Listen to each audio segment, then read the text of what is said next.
Law Enforcement Code of Ethics.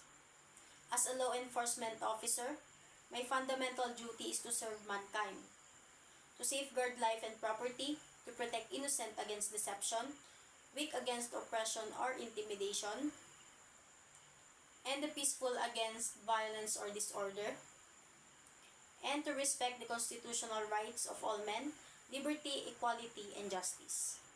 I will keep my private life unsullied as an example to all, maintain courageous calm in the face of danger, scorn, or ridicule, develop self-restraint, and be constantly mindful of the welfare of the others.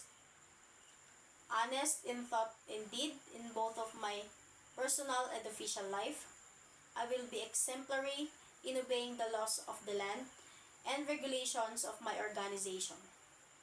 Whatever I see or hear of a confidential nature or that is confided to me in my official capacity will be kept ever secret unless revelation is necessary in the performance of my duty. I will never act officiously or permit personal feelings, prejudices, animosities, or friendship to influence my decision, with no compromise for crime, and with relentless or favor, malice or ill will, never employing unnecessary force or violence, and never accepting gratuities in return. I recognize the badge of my office as a symbol of public faith, and I accept it as a public trust to hold so long as I am true to the ethics of police service. I will never engage in acts of corruption or bribery, nor will condone such acts by other police officers.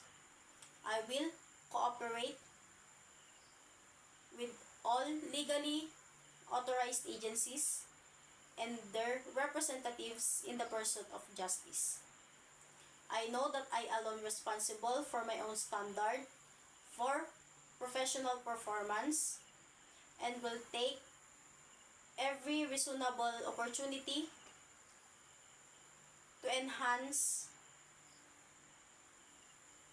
and improve my level of knowledge and competence.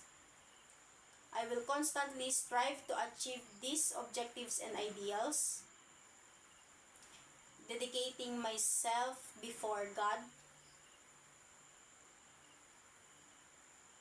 to my chosen profession, law enforcement.